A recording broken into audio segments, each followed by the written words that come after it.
भगवान स्वयं ब्रह्मा जी को बता रहे हैं, श्री देवी स्वयं यमराज जी को बता रही है कि भूल करके भी ये श्री क्षेत्र है, इसमें जन्म लेने वाले 3 प्रकार से श्री क्षेत्र मुक्ति देता है। ध्यान से सुनिएगा। आज ही सुबह वो भाग दर्शन किया मैंने, और उसमें कहते हैं 3 रूप से श्री क्षेत्र मुक्ति प्रदान करता है। किन किन भावों से? पहला, महाप्रभु जगन्नाथ जी का दर्शन करने से।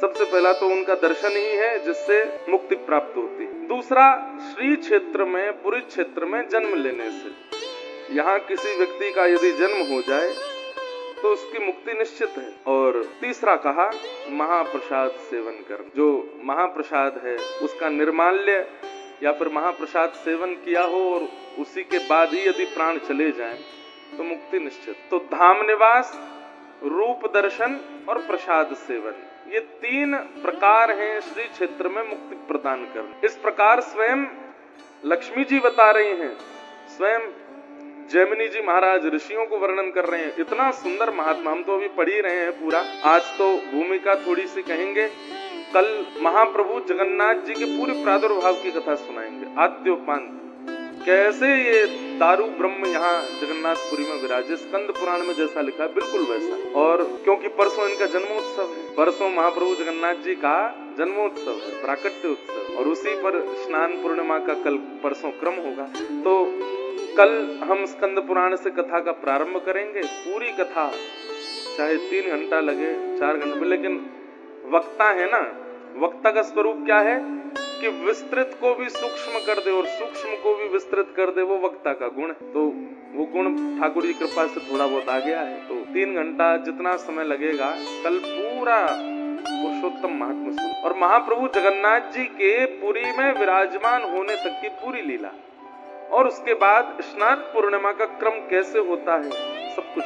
परसों कथा का क्रम तो नहीं है, लेकिन आप सबको सुबह 8-9 बजे तक यहाँ उपस्थित होना है। 8 बजे तक उपस्थित हो जाए, 9 साढ़े 9 बजे यहीं पर प्यारे गिरधर लाल जी का स्नान हो, जलाभिषेक होगा। अब यहाँ की स्नान पूर्णिमा में और वृंदावन की स्नान पूर्णिमा में थोड़ा सा अंतर है, वो मैं आज स्पष्ट करूंगा कि हमारे वृंदावन की स्नान पूर्णिमा क्यों होती है। ठाकुर जी का ज्येष्ठाभिषेक वृंदावन में किस भाव से होता है और यहाँ किस भाव से होता है, उसमें अलग अलग कथा क्रम। प्यारे गिरधर लाल जी बहुत दिन बाद कथाओं में आए हैं, जगन्नाथपुरी आए हुए हैं। यहीं आप जिस रिजॉर्ट में आए, इसी रिजॉर्ट में ही लाल जी विराज रहे हैं। उनके दर्शन का भी एक समय निश्चित है, कथा से पहले और कथा के बाद आप सब दर्शन कर सकते हैं। बाकी परसों लाल जी यहाँ मंच पर विराजेंगे और उनका सुंदर जलाभिषेक हो। यमुना जी का जल आया है कठा पत्थर उत्तराखंड, क्योंकि वहाँ बिल्कुल स्वच्छ जल, जहाँ से महाप्रभु श्री लाल जी के लिए जल आया है उससे पहले कोई बांध नहीं है। यमुनोत्री से यमुना जी सीधी आ रही है पृथ्वी पर, तो कोई बांध नहीं है, इसलिए वहीं का जल मंगवाया गया है। हमारे गांधी धाम गुजरात के हैं प्रेम जी, और 1-2 बालक ये सब मिलकर के वहां से जल लेके आए। क्या बोलते हैं उसको, फ्लाइट में क्या करवा के लाए हैं? पानी इतना कैसे आता है हवाई जहाज में, इतना तो लाने नहीं देते, कार्गो करवाया। हाँ, यमुना जी का जल कार्गो के थ्रू आया, तो अद्भुत है। कल संध्या में एक क्रिया होगी, सुबह कथा होने के बाद दर्शन आदि तो आप सब कर ही रहे हैं, पर शाम को वो सारा जल यहाँ मंच पर व्यवस्थित करके श्री यमुना जी का स्वागत होगा, यमुना जी का पूजन होगा, पद पदावलियां गाई जाएंगी। उसके बाद यमुना जी का जल सुगंधित किया जाएगा, उसमें थोड़े केसर पुष्प आदि ये सब पधराए जाएंगे। फिर एक एक करके वो जल यहाँ से जाएगा, लाल जी के पास रात्रि विराजेगा। रात्रि में श्री यमुना जी और ठाकुर जी का रास विहार होगा, और अगले दिन फिर सुबह यहाँ यानी कि परसों लाल जी विराजेंगे और लाल जी का फिर अभिषेक हो। अब संख्या तो इतनी ज्यादा है आप लोगों की, मेरा तो मन है कि सब करें अभिषेक, लेकिन सब अभिषेक तो दर्शन ही करिएगा, बाकी सबको ठाकुर जी का चरणामृत, यमुना जी का जल सबको प्राप्त होगा। कुछ गिने चुने हमारे सब वैष्णव जन जो जनेऊ धारण किए होंगे, धोती पहनेंगे, शिखा धारण किए होंगे, वे लोग मंच पर आएंगे। हमारे पुरी के भी कई पंडा पुजारी जो उस समय व्यस्त नहीं होंगे, क्योंकि उस दिन तो सब व्यस्त रहते हैं, महाप्रभु जी का है, सब आकर के यहाँ अभिषेक करेंगे ठाकुर जी का। अभिषेक करने के बाद फिर 15 मिनट में ठाकुर जी का श्रृंगार होगा, और श्रृंगार होने के बाद फिर ठाकुर जी की आरती हो। भोग आरती करने के बाद हम सब भागेंगे फिर यहाँ से, कहाँ? मंदिर के। पहले तो मैंने सोचा एक कोई जगह पे सब हम हो लें, लेकिन बहुत दिक्कत हो जाएगी, भीड़ बहुत ज्यादा है। अपना ध्यान रख करके अभी से ही ढूंढ लो जगह कहाँ उस दिन दर्शन करना है, क्योंकि सिंह द्वार के ऊपर ही महास्नान वेदी है जहाँ महाप्रभु जी बैठेंगे। हमने तो अपनी जगह ढूंढ ली है। हमारे तो ये अच्छा, आप यूँ सोचो महाराज जी ऐसा क्यों कर रहे हो, हमको ही बताओ भाई। 2002 में पहली बार पूज्य गुरुदेव भगवान हमको लाए थे जगन्नाथ, 2001 या 2 में। मैं छोटा सा था, 3-4 साल। उस समय फ्लाइट में बच्चों की टिकट नहीं लगती थी, मैं बिना टिकट के आया था। मुझे याद है एयर इंडिया का हवाई जहाज था, बड़ा बड़ा सा हवाई जहाज होता था। पहली हवाई यात्रा लगभग मेरी शायद तभी थी, पुरी आए थे। और 2002 से अब क्या चल रहा है, 2026, लगभग 25 वर्ष से हम पुरी आ रहे हैं। किस लिए आ रहे हैं? इसीलिए तो कि ऐसे ऐसे लोगों से संबंध बना लें ताकि जब रथ यात्रा हो, स्नान पूर्ण हो, तो हमको जगह मिले बैठने की। 25 वर्ष का इन्वेस्टमेंट है, इसलिए हमको जगह बढ़िया वाली मिलेगी बैठने को, तो बैठ के वहां से दर्शन करेंगे महाप्रभु जी। और स्कंद पुराण में वर्णन करते हैं, जल अभिषेक करते हुए महाप्रभु जी का जैसे ही व्यक्ति दर्शन करता है, जन्म से लेकर के उस घड़ी तक जितने उसने पाप किए हैं उन सब से वो मुक्त हो जाता है, सारे पाप नष्ट हो जाते हैं। आप कहोगे महाराज जी हमें तो पाप ही नहीं है, ऐसा हो ही नहीं सकता। इस संसार में बहुत सूक्ष्म से सूक्ष्म पाप है जो सबको लगते हैं, मुझे भी लगता है। आप जरूरी नहीं कि हमने कोई अनर्थ किया हो, शास्त्र लिखित पाप किया हो तो ही हमारे पाप मुक्त होने चाहिए। हमसे अज्ञात अज्ञात रूप में बहुत पाप होते हैं। महाप्रभु जगन्नाथ जी के उस पावन जलाभिषेक दर्शन करके समस्त पाप नष्ट। और कहते हैं जो उस रूप का दर्शन करता रहता है, जलाभिषेक ठाकुर जी का दर्शन करता रहता है, पुनर्जन्म न विद्यते, उसका फिर पुनर्जन्म नहीं। महाप्रभु जी उस पर कृपा करके संग ही ले जाते। तो ये अवसर आपके सामर्थ्य से नहीं हुआ, आपके धन से नहीं हुआ, माता पिता पति पत्नी बच्चों की आज्ञा से नहीं हुआ, गुरु कृपा से और भगवत इच्छा से हुआ है। इसलिए इस अवसर को गवाइएगा नहीं। अपना बहुत ध्यान रखिएगा अगले 4 दिन, क्योंकि गर्मी बहुत ज्यादा है। समुद्र के अंदर स्नान करने नहीं जाना है। हमारे पिताजी एक ही चीज से डरते हैं हमारे लिए, बोले इसको जल दिखता है तो ये मानव से मछली बन जाता है। पिताजी कहते समुद्र में नहीं जाना है, भीतर नहीं जाना है। लेकिन स्कंद पुराण कहते हैं कि जगन्नाथपुरी में रह करके आपने महाप्रभु जी का दर्शन किया, पुरी क्षेत्र में निवास किया, महाप्रसाद का सेवन किया, और यदि समुद्र महोदधि स्नान नहीं किया तो जो पुण्य आपको पुरी में प्राप्त हुआ पुरी से निकलते यहीं रह जाएगा। इसके लिए आपको एक बार महोदधि स्नान तो करना है। अच्छा, अब इसमें एक बात और, कई कहते हैं बाल्टी लेके जाओ, लोटा लेके जाओ, मग्गा लेके जाओ, जल लेके नहा लो। नहीं, आपका सर्वांगीण अंग उसमें डुबकी लगावे, एक डुबकी तो आपको लगानी है। तो फिर करो क्या, भीतर मत जाइएगा, क्योंकि शीतकाल में समुद्र में रेत इतनी नहीं होती। तो शीतकाल में आप बहुत अंदर तक भी चले जाएंगे तो पानी इतना ही रहता है, लेकिन ग्रीष्म काल में, और कल पूर्णिमा है तो समुद्र में ज्वार भाटा आता है, जिसके कारण कहीं भी गड्ढा हो जाता है।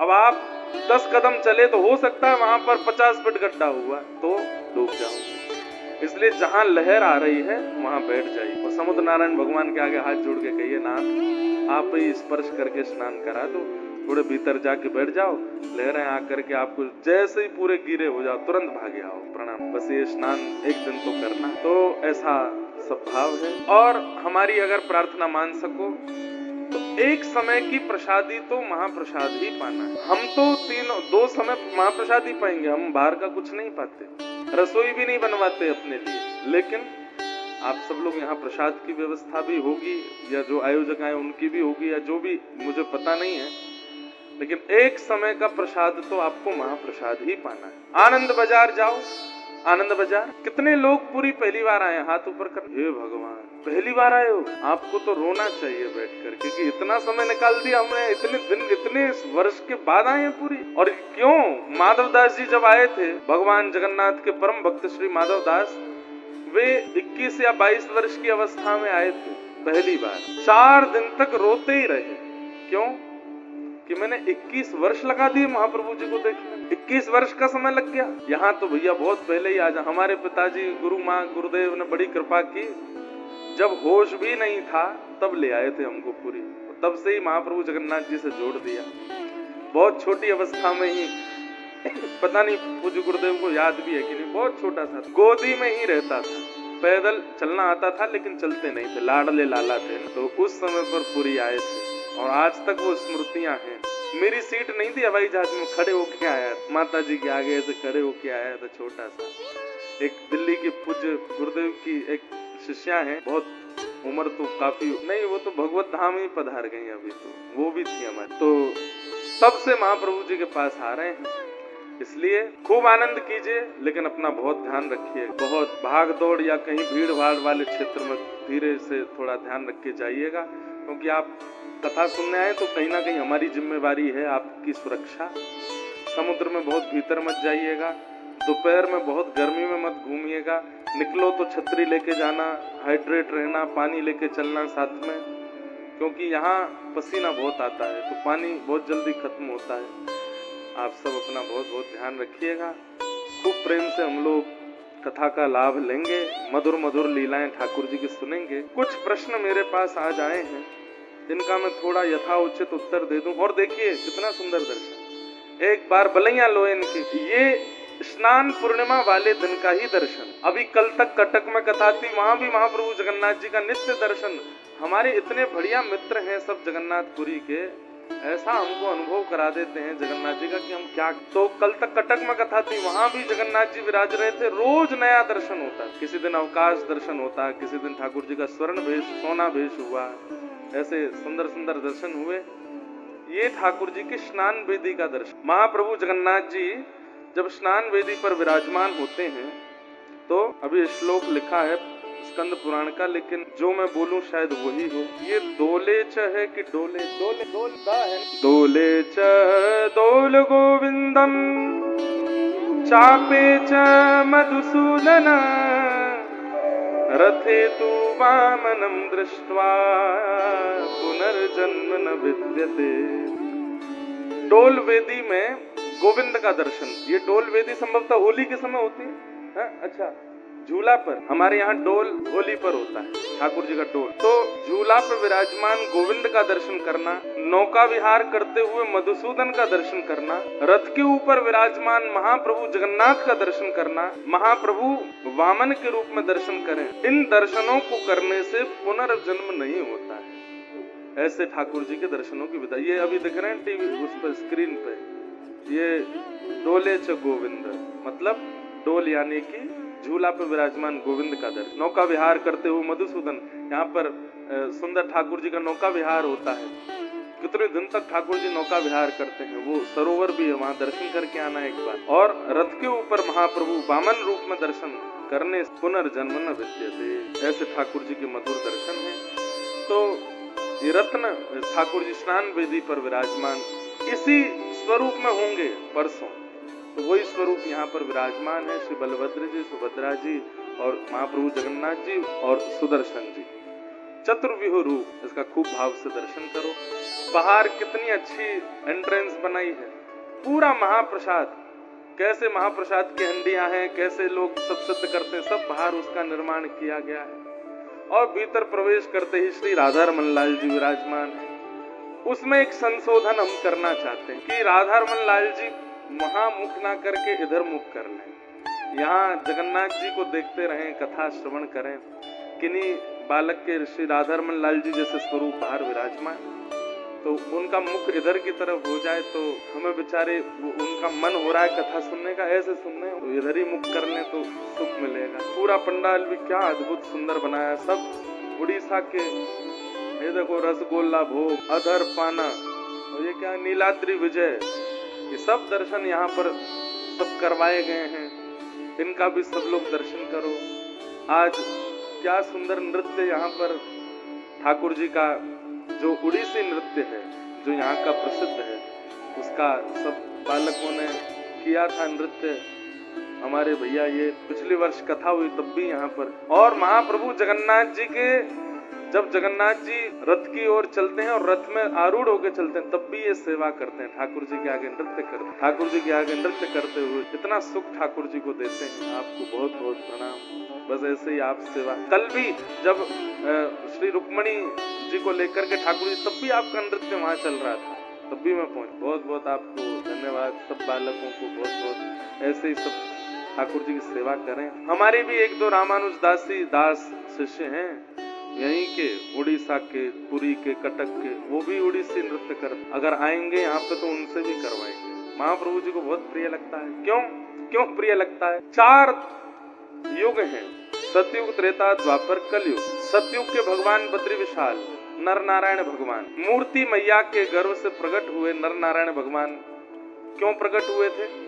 एक सहस्त्र कवच नाम का राक्षस था, उसका वध करने के लिए सहस्त्र कवच ने तपस्या करके ब्रह्मा जी से कहा कि मुझे अमर बना दो। ये सबरे अमर ही बनना। अच्छा, एक बात तो निश्चित हुई, कथा कहते कहते मन में आया, मरने से जो डरे वो राक्षस है, मृत्यु से डरिए मत। देख लो आप उठा करके, रावण डरता था, कंस डरता था, किसी से नहीं डरते थे ये, बस मरने से, इनको मरना नहीं है। ऐसे ही संसार में भी जो मृत्यु से डर रहा है, मृत्यु से भयभीत है, वो कहीं राक्षस तो नहीं। मृत्यु से डरिए मत, प्रतीक्षा कीजिए बस। हाँ, मृत्यु के अंतिम समय दंड पाणी यमराज ना आमे, वंशीधारी मदन मोहन आमे, इसके लिए भजन करो, क्योंकि मृत्यु द्वार है ठाकुर जी की प्राप्ति का, उससे भयभीत मत हुई। तो सहस्त्र कवच बहुत भयभीत रहता था। उसने ब्रह्मा जी की तपस्या करके कहा मुझे अमर बना दो। ब्रह्मा जी बोले अमर का वरदान नहीं देते। तो उसने कहा तो फिर जैसे हिरण्यकश्यप ने बहुत वरदान मांगे, ऐसे ही सहस्त्र कवच ने मांगा कि आप एक काम कर दीजिए। फिर बोले क्या? मुझे 1000 कवच दीजिए। और उस कवच की योग्यता कैसी हो? एक कवच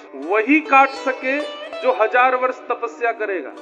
ध्यान से सुनिएगा, 1000 वर्ष तपस्या करने के बाद कोई वो व्यक्ति मेरा एक कवच काटे, और एक कवच को काटने में भी 1000 वर्ष का समय लगे। और तीसरा वरदान दे दीजिए कि कवच कटते ही काटने वाला मर जाए। ब्रह्मा जी बोले तथा। तो सहस्त्र कवच हंसने लगा हिरण्यकश्यप की तरह, वाह ये असंभव जैसा है। मैंने 1000 कवच मांगे हैं, एक कवच 1000 वर्ष की तपस्या के बाद कटेगा और उसको काटने में भी 1000 वर्ष लगेंगे, और मैं 1000 कवच हो गया मैं तो अमर। ब्रह्मा जी बोले समय बताए। ब्रह्मा जी तो वरदान दे देते हैं, महादेव तो वरदान दे देते हैं, फिर उन वरदानों को सिद्ध करने आना इनको पड़ता है। लेकिन एक बात कहूं, कई बार शिष्य गण, बालक जन जानबूझ के ऐसी क्रिया करते हैं ताकि हमारे गुरुदेव या हमारे माता पिता कोई लीला करें तो हमको देख के सुख मिले। तो ब्रह्मा जी जानबूझ के वरदान देते हैं। ठाकुर जी बोले ऐसा वरदान देते क्यों हो? बोले नाथ इसी बहाने आपका कोई अवतार होगा, हमको दर्शन मिल जाएगा। सहस्त्र कवच को दे दिया। तब भगवान नर नारायण के रूप में मूर्ति मैया के यहाँ प्रकट, और वे दोनों गए बद्रिकाश्रम, और वहाँ एक तपस्या करता है और एक युद्ध करता है। जब नर युद्ध करते हैं तब नारायण तपस्या करते हैं, और 1000 वर्ष ही लगना है। अब कहाँ वो, नहीं तो उसने तो वरदान पूरा एक बार रिवाइंड कीजिएगा, क्या वरदान था? एक कवच को काटने में 1000 साल लगेगा, वही काट पाएगा जो 1000 साल तपस्या करेगा, और काटने के बाद उसकी मृत्यु हो जाएगी। तो नर नारायण भगवान ने किस पद्धति से मारा उसको कि जब नर युद्ध करते हैं तो 1000 वर्ष युद्ध में लगेगा, उतनी देर नारायण बैठ के तपस्या करते, और जैसे ही उसका कवच कटता है और वो अपनी वरदान के स्वरूप में नर को परास्त कर देता है, कवच कटते ही वे मूर्छित होकर गिर जाते हैं, तब भगवान नारायण मृत संजीवनी विद्या से उसको जीवित कर देते हैं। वो कहते तू तब पे बैठा, मैं लड़ता हूं। फिर नारायण लड़ते हैं, उसका कवच काटते हैं, उतनी देर नर बैठ करके तपस्या करते हैं। जैसे ही नारायण मूर्छित होते हैं, मृत संजीवनी विद्या से उनको पुनः प्रकट करके आप बैठो तपस्या में, मैं युद्ध करता हूं। दोनों ने ऐसे युद्ध करते करते उसको शांति नहीं लेने दी। ऐसे वरदान का क्या फायदा? देखा जाए तो वो 9000 वर्ष तक लड़ता ही रहा, बैठ नहीं पाया शांति। अरे व्यक्ति जब जेल हो जाती है ना, तो 10-12 साल में ये सोचता है मुझे कोई रोग ही हो जाए, मैं मर ही जाऊं इससे अच्छा। लेकिन वो सहस्त्र कवच मर नहीं सकता। क्यों? वरदान है, 1000 कवच जब तक नहीं कटेंगे तब तक नहीं मरेगा। वरदान उल्टा पड़ गया उसके ऊपर, 9000 वर्ष तक युद्ध करता रहा, और नर नारायण उसको बैठने ही नहीं देते, श्वास, बल्कि नर नारायण आराम करते हैं। 1000 वर्ष युद्ध करने के बाद 1000 वर्ष तपस्या करते हैं, बैठ के सुख लेते हैं। एक कवच जब उसका रह गया, इतने के बाद भी उसने मृत्यु को स्वीकार नहीं किया, छुप गया। सूर्य नारायण के पास जाकर के जब छुपा, कालांतर में द्वापर युग में कुंती मैया ने सूर्य नारायण को जब प्रकट किया, तब उन्होंने प्रसन्न होकर के एक पुत्र प्रदान किया। वो एक कर्ण, एक कवच रह गया था, उसको अर्जुन ने, नर की बारी थी मारने की, तो नर के रूप में अर्जुन आए और नारायण के रूप में कृष्ण आए और उसका वध किया। तो वही नर नारायण सतयुग के भगवान बद्र विशाल। वहां पर मंदिर के ठाकुर जी के दर्शन से भी फल है। दो पर्वत जो नर नारायण है उनके दर्शन की ज्यादा महत्ता है। नर नारायण त्रेता के भगवान दक्षिण भारत में विराजमान श्री रंगनाथ। अब मुझसे किसी ने प्रश्न किया था मुक्तिनाथ में, बोले महाराज जी उत्तर में नारायण, पश्चिम में नारायण, पूर्व में नारायण, पर दक्षिण में शिव क्यों? क्योंकि रामेश्वरम को दक्षिण का धाम मानते हैं। बात ऐसी है कि चारों दिशाओं में चार चार धाम, नर नारायण और शिव दोनों के। जैसे उत्तर में बद्र विशाल है और शिव का धाम केदारनाथ, पश्चिम में नारायण का धाम द्वारिका है और शिव का धाम सोमनाथ, या फिर कहो वहीं द्वारिका में ही है एक शिव जी का स्वरूप है, दारुका बने, क्या नाम है, नागेश्वर। तो शिव का धाम पश्चिम में, पूर्व में जगन्नाथ जी नारायण का धाम और लिंगराज भुवनेश्वर के, ये शिव धाम।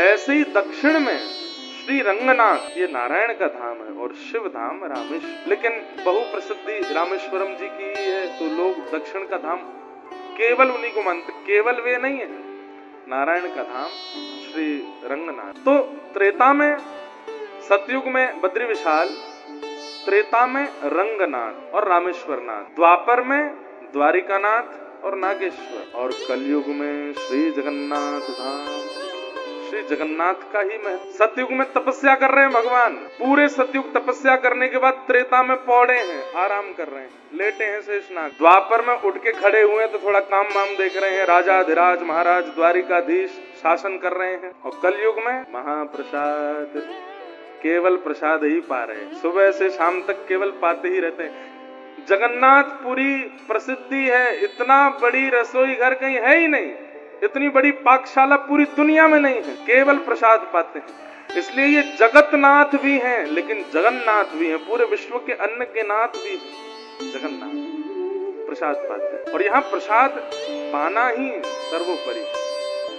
कभी कभी एक दूसरे के ऐसे सिर पे भी देते हैं, वो ठाकुर जी का आशीर्वाद मानना चाहिए। हमारे नाना जी हमको समझाते थे, वो लाला हम संसारी लोगों का जितना भी अनीति का धन है, जिससे हमारा संसार, व्यापार, व्यवहार, बुद्धि सब विकसित, सब नष्ट होने वाली है, जब हम धाम आते हैं तो ठाकुर जी वो सारा धन निकलवा लेते हैं। कोई अगर कंजूसी करता है तो उसका कुछ ना कुछ धन वो कहीं ना कहीं लगे ही जाता है। इसलिए धाम में जितना धन जहां जहां लग रहा हो लगा देना चाहिए। कई लोग वीडियो बना देते हैं, हमसे इतना पैसा मांग लिया, पंडा जी ऐसा कह रहे हैं, पुजारी जी ऐसा कह रहे हैं। ठीक है, अपना बुद्धि विवेक रखो, लेकिन आपको स्वयं ही, हम वैसे कोई वैसी बात नहीं है लेकिन बता सकते हैं, बोल सकते हैं, जितनी क्षमता है, क्षमता 10 की गड्डी रखने की है, क्षमता 100 की गड्डी रखने की है, 500 की गड्डी, एक गड्डी रख के चलो, उसको बांटते ही चलो, जो देखे उसको देते ही चलो। धाम में आकर के खूब दान पुण्य करो। क्यों? उससे क्या होता है, जो धन हमारी संपूर्ण कमाई में हमारा नाश करने वाला है वो धाम में ऐसे ही निकलता है, उसको निकाल देना चाहिए।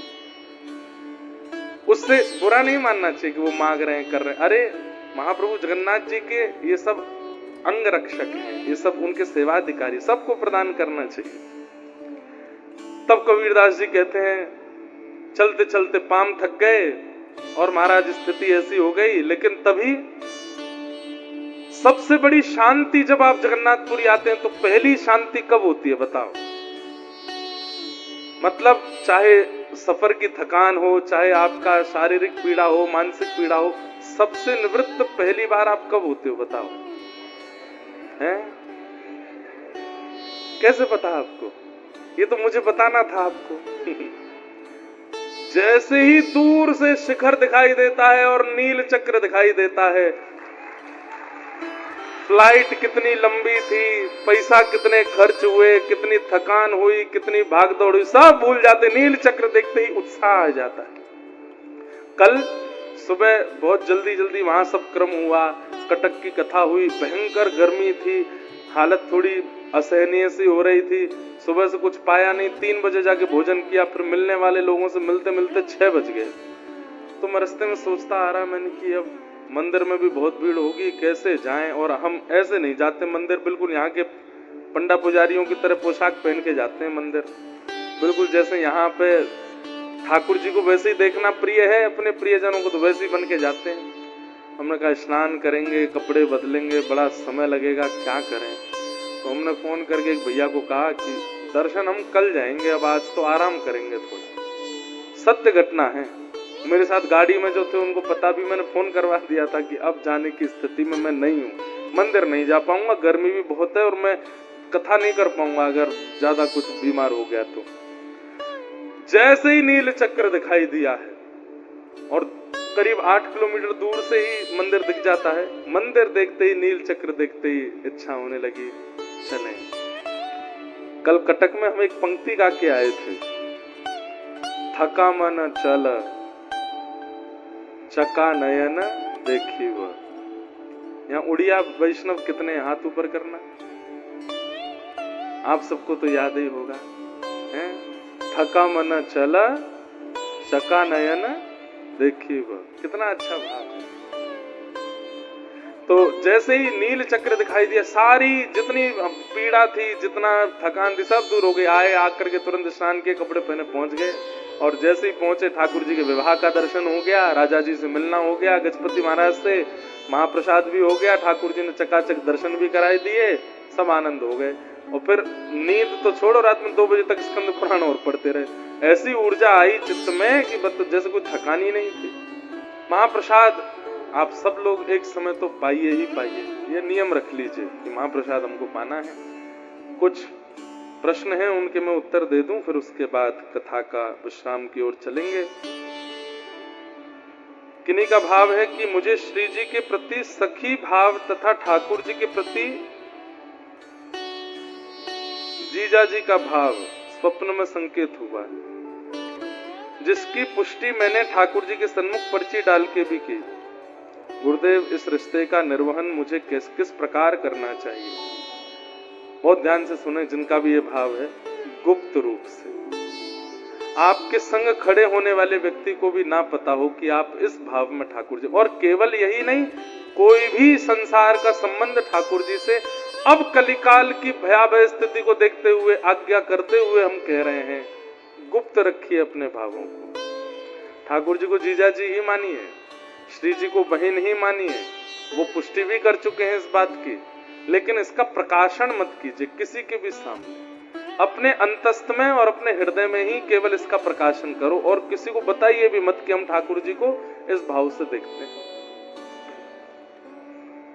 इस भाव का निर्वहन आपको गुप्त रूप से करना है, और गुप्त रूप से इसको निभाते चलो, इसका निर्वहन करते चलो।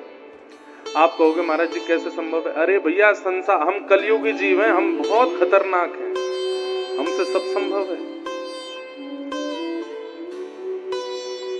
6-6, 7-7 वर्ष तक